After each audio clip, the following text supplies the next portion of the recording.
Hello नमस्कार लोक सहायक न्यूज़ में तमारू स्वागत है। मित्र आज आपणे बात करवाना छे कि भाई क्यांय पण प्रसंग होय आपणे नोरता पूरा थया पछी नवगोयणी जमाड़ता होय छे, आपणा घरे रांदल में होय तो नवगोयणी जमाड़ता होय छे। बराबर कोई पण प्रसंग होय तो गोयणी जमाड़વાનું ब्राह्मणों कहेता होय छे अने शास्त्र में पण उल्लेख छे। तो आनुं शुं महत्व छे, गोयणी जमाड़वामां केम आवे छे, गोयणी કેટલા વર્ષની હોવી જોઈએ, એ પૂરેપૂરી માહિતી આપણે ભૂદેવ આવશે ભૂદેવ આપશે। ગોયણીની નવગોયણીના નામ પણ મિત્ર આપવામાં આવેલ છે, એટલે આ ગોયણીને આ વસ્તુ કહેવાય છે। અલગ અલગ નામ પણ ભૂદેવ આપશે। મિત્ર આપણા ઘણા બધા આવી વસ્તુઓ છે જે અમે લોકસહાયક ન્યૂઝમાં બહાર પાડશું। મારી ચેનલ સબસ્ક્રાઈબ ન કરો તો સબસ્ક્રાઈબ કરો, લાઈક કરો, કોમેન્ટ કરો, શેર કરો અને પૂરી માહિતી જણાવશે તમને મહેશ દાદા। दादा जय श्री कृष्ण। जय श्री कृष्ण। सनातन धर्मनी जय। जय माताजी। महेश दादा आज एक प्रश्न तमने पूछो छे।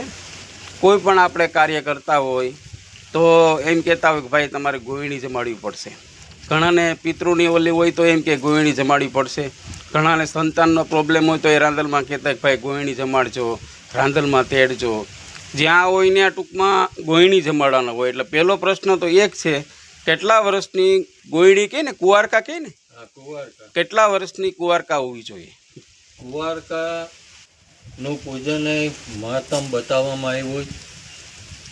કુમારિકા 2 વર્ષથી માંડી અને 10 વર્ષ સુધીની અંદર ની જે કંઈ કન્યા હોય એને આપણે કુમારિકા પૂજનની અંદર બેસાડવી જોઈએ। પછી આજે કહે છે નવગોયણી જ કેમ કહે છે? ભલે 9 પછી તમે વધારે કરી શકો પણ કહેવાય છે કે 9 તો કરવી જ જોઈએ। એનું શું કારણ? અને નવગોયણીનો મેં જાણ્યું ઉલ્લેખ પણ છે, ગોયણીના અલગ અલગ નામો પણ છે, તો એ જણાવો। 100% કુમારિકા પૂજનનું શાસ્ત્રની અંદર સનાતન ધર્મની અંદર અતિશય માતમ બતાવવામાં આવ્યું છે। નવરાત્રિ અત્યારે ચાલુ છે, આજનો પહેલો દિવસ જ છે અષાઢી નવરાત્રિ। તો ગોયણી 1 કરો, 3 કરો, 5 કરો, 7 કરો, 9 કરો, 11 કરો, 13 કરો, ટૂંકની અંદર એકી સંખ્યાની અંદર જ બધી ગોયણી કરવી જોઈએ। તો ગોયણીઓ એટલા માટે કે માતાજીનું સ્વરૂપ છે, બાળ સ્વરૂપ છે। જે કંઈ કુમારિકા છે નવ દુર્ગાનું સ્વરૂપ માનવામાં આવે છે।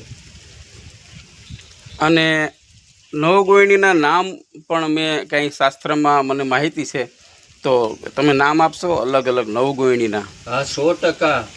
જે કંઈ નવદુર્ગા છે, જ્યારે પણ આપણે અનુષ્ઠાન કરતા હોય ત્યારે રોજે રોજ આપણે ગોયણી જમાડતા હોય છે। ઘણી વખત એ સમય સંજોગોને આધીન આપણે ટાઈમ ન રહેતો હોય તો આઠમ નોમને દિવસે પણ આપણે ગોયણી એકસાથે જમાડતા હોઈએ છીએ।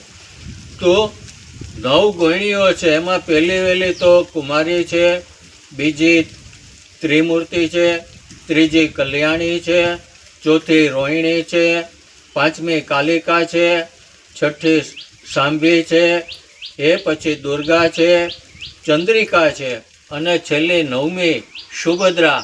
આવી 9 દુર્ગા માતાજીના જે સ્વરૂપો છે એની પાછળનું આ ગોયણીનું પણ માતમ બતાવવામાં આવે છે। આ બધા જે કંઈ નામ આપ્યા કુમારીથી માંડી અને સુભદ્રા સુધીના, એ બધા કુંવારિકા પૂજન વખતે કરવું જોઈએ। એટલે મારા જાણવા મુજબ તો 9 જ કરાય ને દાદા? 100% 9 કરો, 9 થી ઉપર કરો। હા, ભલે 9 થી ઉપર કરાય પણ 9 થી નીચે તો 9 જ કરાય ને। અને કુમારિકાનું પૂજન કરવું હોય તો એનું જમણો પગ ધોવો જોઈએ, એને તિલક કરવું જોઈએ, એને જમણા અંગૂઠાનો પગ ધોઈ એને ચાંદલો કરવો જોઈએ અને એની પાછળ જે કંઈ સૌભાગ્યની વસ્તુ હોય આપણી યથાશક્તિ, આપણી શક્તિ મુજબ શ્રદ્ધાપૂર્વક એ કુમારિકાનું પૂજન કરી એને ભોજન કરાવી અને ઓલરેડી એને સૌભાગ્ય શણગાર આપવો જોઈએ। અંગૂઠો પૂજવાનું કારણ શું દાદા કુમારિકાનું? એનું કારણ છે કે શાસ્ત્રની અંદર બતાવવામાં આવ્યું છે કે કોઈ પણનું પૂજન કરીએ પગથી માંડી અને માથા સુધીનું આપણું બતાવવામાં આવ્યું છે। તો આપણે તિલક કરીએ એટલે કપાળની અંદર તિલક કરીએ છીએ, તો એની અંદર જે કંઈ આપણે પગનું પૂજન કરીએ એટલે આપણે જોઈએ છે કે રામચંદ્ર ભગવાનનો પણ પગ ધોયેલો, અને એના પગની અંદરની રજ હતી, એની અંદર કેટલી તાકાત હતી એ આપણું રામાયણ બતાવે છે, આપણું શાસ્ત્ર બતાવે છે કે પગ ધોવાથી પણ એટલું બધું જો માતમ મળતું હોય. તો આ તો માં છે, જગદંબાનું સ્વરૂપ છે. તો એ જગદંબાના સ્વરૂપની અંદરનું જે કુંવારિક એનું પૂજન કર્યું એ શ્રદ્ધાપૂર્વક ભક્તિપૂર્વક એ કરતા હોય એટલે 100% એને પ્રાપ્ત થતું હોય છે. ગોયણીમાં દાદા વધારે શું મહત્વનું જમાડવાનું, ભાઈ ગોયણીને ખરેખર આ જ જમાડવું જોઈએ. મેં તો દાદા અમુક સેન્ટરોમાં જોયું છે, મોટા મોટા સેન્ટરોમાં, રાજકોટ, અમદાવાદ, વડોદરા, અમુક જગ્યાએ તો ગોયણીની અંદર પાણીપુરી ખવડાવે, પકોડા ખવડાવે, ભેળ ખવડાવે. તો એ ગોયણી એવું કહેવાય કે એનું ખરેખર એને ગોયણીનું શું ખવડાવવું જોઈએ? ખરેખર મીઠી વસ્તુ ખવડાવવી જોઈએ.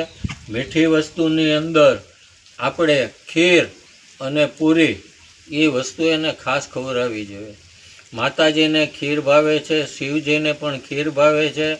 એ સિવાય આપણે એમ લાગતું હોય તો આપણે લાપસી કરવી જોઈએ. આપણે ગુજરાતીની અંદર એને લાપસી કહીએ છીએ, તો એ લાપસી બનાવીને પણ એને ખવડાવવી જોઈએ.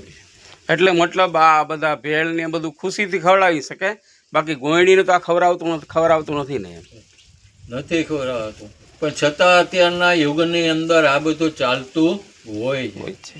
કારણ કે ઘણી જગ્યાએ મેં જોયેલું છે કે ભાઈ અમારે ગોયણી જમાડવી છે, 51 ગોયણી જમાડવી, તો કાયદેસર એને ભેળ ખવડાવતા હોય ને એ બધી વસ્તુ હોય છે. તો મિત્ર, આ રીતે લોકશાહી ગુજરાતી ન્યૂઝના તંત્રી જીતેન્દ્રગીરી આ રીતના સમાચારો હતા. જય શ્રી કૃષ્ણ, જય ભોળાનાથ. સનાતન ધર્મની જય. જય માતાજી. બધાને શુભ આશીષ સાથે. ઓમ નમો નારાયણ.